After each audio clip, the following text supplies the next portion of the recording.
जेके मंजर और मैं हूं आपका मेज़बान रिफाजुर रहमान। इस टाइम मैं मौजूद हूं किश्तवाड़ के अंदर और हमारे साथ बात करने के लिए मौजूद है गुलाम हुसैन मीर साहब टाइम देने के लिए बहुत बहुत शुक्रिया। शुक्रिया सर, शुक्रिया।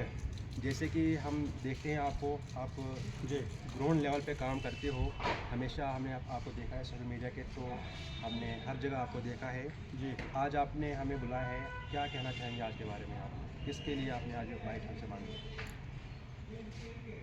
देखिए सर, असल में आज जिस मकसद के लिए मैं ये बाइट देने जा रहा हूँ, जिस तरह से आप लोग देख रहे हैं कि पिछले 20-25 साल से जो डेलीवेजर्स आर्जी मुलाजमीन मुख्तलिफ डिपार्टमेंटों के अंदर काम करते हैं,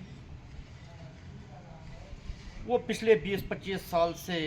सफ़र कर रहे हैं। जिस तरह से गवर्नमेंट की एक गाइडलाइन थी कि एक डेलीवेजर को 7 साल के बाद परमानेंट किया जाता है, लेकिन बड़ी ही बदकिस्मती की बात है और अफसोस से कहना पड़ता है, जो डेलीवेजरान मुख्तलिफ डिपार्टमेंटों के अंदर काम करते हैं, अगर देखा जाए तो जम्मू कश्मीर के अंदर इस वक्त 60,000 के आसपास जो डेलीवेजर्स सफ़र कर रहे हैं। तो इस सिलसिले में आपके चैनल के माध्यम से मैं सेंट्रल गवर्नमेंट से भी गुजारिश करूंगा और स्टेट गवर्नमेंट से भी गुजारिश करूंगा और यहाँ पे एलजी शासन भी काम करता है, उनसे भी मेरी गुजारिश रहेगी, क्या एक डेलीवेजर 8 या 9 हज़ार पर अपना घर आज के इस डिजिटल दौर में चला सकता है? क्योंकि वो अपनी ड्यूटी भी जो है ईमानदारी से एक परमानेंट मुलाजिम के साथ साथ एक ऑफिसर के साथ साथ दाश्त व चार सरंजाम देता है। अगर एक ऑफिसर इस वक्त 1 लाख के आसपास तनख्वाह लेता है तो क्या हमारा एक डेलीवेजर जो है वो 8-9 हज़ार पर उस हिसाब से अपना घर चला सकता है, अपने बच्चों को पढ़ाई करवा सकता है, अपने बच्चों की पालन पोषण करवा सकता है और कई सारी जो जिम्मेदारियां हैं घरों की होती हैं? तो बड़े ही अफसोस से कहना पड़ता है कि वक्ती सरकार ने भी अपने मैनिफेस्टो में अपने मंशूर में रखा था कि हमारी सरकार इक़्तिदार में आते ही हम डेलीवेजरों का जो मसला है वो हल करेंगे। कुछ डेलीवेजर्स रिटायर भी होने वाले हैं, क्या कहना चाहिए उनके बारे में? वो क्या करेंगे इन फ्यूचर वगैरह जब वो रिटायर भी होने वाले हैं? अब उनके लिए कोई सरकार क्या करना चाहेगी, उनके लिए क्या बोलना चाहेंगे उसके बारे में आप? देखिए सर, जिस तरह से चीफ मिनिस्टर उमर अब्दुल्ला साहब ने अपने मैनिफेस्टो में अपने मंशूर में रखा था कि जो ही हम इक़्तिदार में आएंगे हम अपनी कुर्सी संभालेंगे और डेलीवेजरों को हम पक्का करेंगे, लेकिन उसके बावजूद जो कंट्रोवर्सी इनकी आपस में देखने को मिल रही है, तो उस हिसाब से जिस तरह से उमर साहब ने एक कमेटी भी फ्रेम की थी, कहा था कि चीफ सेक्रेटरी इसकी सदारत में ये कमेटी जो है वो काम करेगी और 6 महीने के अंदर अंदर हमें रिपोर्ट देंगे, हम उनको पक्का करेंगे। लेकिन वो 6 महीने भी ख़त्म होने जा रहे हैं, अभी तक उनका मसला जो है वो हल नहीं हो रहा है। चाहे मैं फॉरेस्ट डिपार्टमेंट के डेलीवेजरों की बात करूंगा, जिस तरह से चिनाब वैली के और ख़ासकर मैं यहाँ किश्तवाड़ फॉरेस्ट की बात करूंगा, यहाँ पे अगर आप दफ्तरों के अंदर जाएंगे, दफ्तरों के अंदर एज क्लर्क हमारे डेलीवेजर वही काम करते हैं। अगर आप यहाँ सिटी फॉरेस्ट की बात करेंगे, ये हमारा सिटी फॉरेस्ट पूरा यहाँ पे गोल में पड़ता है, ये सिटी फॉरेस्ट जो है इसको अगर कोई संभालता है वो फॉरेस्ट का डेलीवेजर संभालता है। अगर आप B2 में देखते हैं तो वो डेलीवेजर वहाँ पे काम करता है, उस बीट को डेलीवेजर चलाता है और तानाशाही वहाँ की बीट गार्ड की, वहाँ के फॉरेस्टर की, वहाँ के रेंजर की और वहाँ के डिपो की होती है। तो इसलिए डेलीवेजरों को परमानेंट करना सरकार की अव्वल जिम्मेदारी जो है वो बनती है, चाहे फॉरेस्ट के अंदर डेलीवेजर्स हैं, चाहे R&B के अंदर डेलीवेजर्स है। इस वक्त अगर हम डाक बंगले के अंदर मौजूद हैं, यहाँ पे डाक बंगले में भी R&B के डेली वेजेस से काम करते हैं, वही इस डाक बंगले को चलाते हैं। इसी तरह से अगर आप पेची डिपार्टमेंट के अंदर देखेंगे तो वहाँ भी पेची डेली वेजर से ही काम करते हैं, और तानाशाही जो वहाँ पे होती है वो वहाँ के JEE या D वगैरह की होती है। इसके साथ साथ एजुकेशन के अंदर कई सारे स्कीमों में डेली वेजर से काम करते हैं। हॉस्पिटल्स के अंदर हमारे NRHM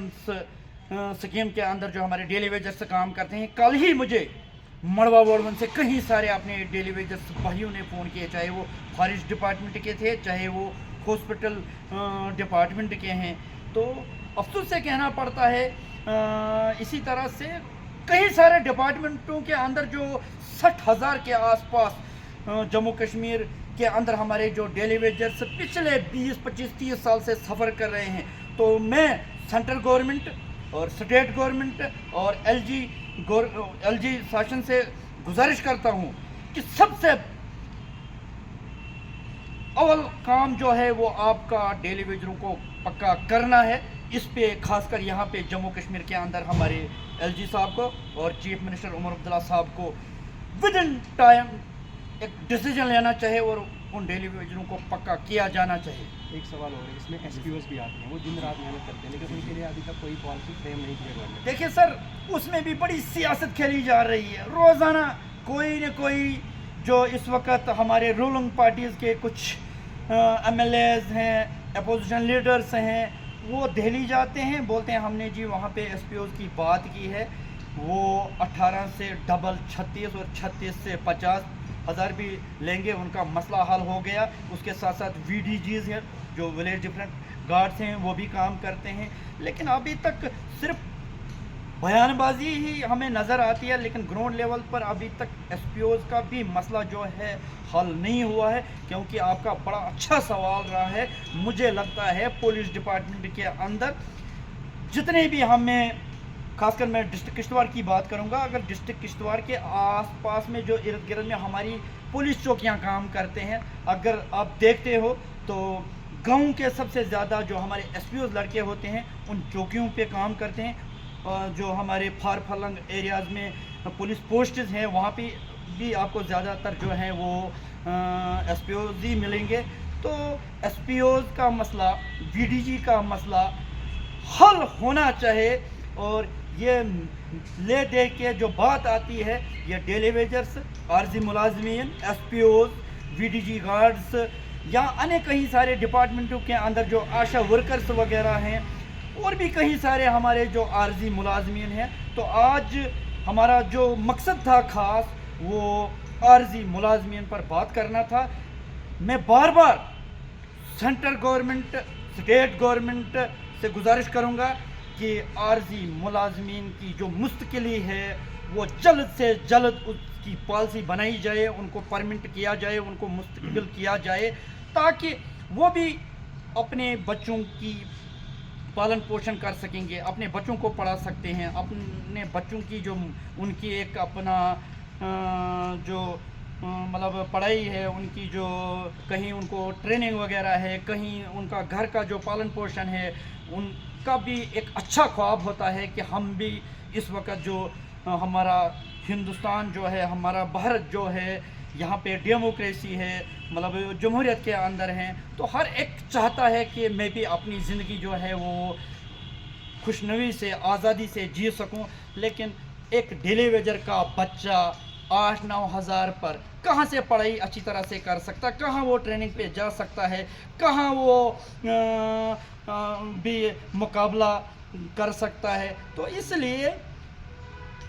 सेंट्रल गवर्नमेंट को और स्टेट गवर्नमेंट को और LG एडमिनिस्ट्रेशन को इस चीज़ की तरफ ध्यान देना चाहिए और जल्द से जल्द पॉलिसी बनाई जाए, क्योंकि उनका बड़ा टाइम हुआ है, वो परमिट होने चाहिए। और जिस तरह से आपका एक सवाल रहा बीच में कि उसमें कुछ डेली वेजर्स जो है वो 60 साल क्रॉस कर चुके हैं, वो रिटायर हो चुके हैं, लेकिन जो ही इनकी पॉलिसी बनेगी और इस पॉलिसी के साथ साथ उन डेली वेजरों को भी रखा जाना चाहिए, ताकि उनको एक तो पीछे जो उनका SRO है उसके तहत उनका एरियल जो है वो उनका मिल सकता है, और पेंशन केस भी उनको, क्योंकि जो डेली वेजर से 1000 کے آس پاس ہیں، یہ آلریڈی 94 سے پہلے لگے ہیں، ان کو باضابطہ SRO بنتا ہے، یہ NPS نہیں ہے، یہ PS ہیں، یعنی NPS ہوتا ہے نان پینشن اور PS جو ہے 94 سے پہلے جو ہے وہ پینشن سکیمز کے اندر ہے، اور جو ڈیلی ویجر سے 60 سال کراس کر چکے ہیں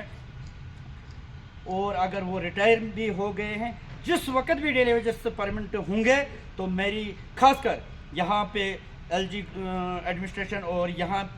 وقتی حکومت جو ہماری ہے جس کے چیف منسٹر عمر عبداللہ صاحب ہیں، اس کو اس وقت اس چیز پر دھیان رکھنا چاہیے اور تمام ان ڈپارٹمنٹوں کو ہدایت ملنی چاہیے، ان ڈیلی ویجروں کو اس سکیم میں لایا جائے، اس زمرے میں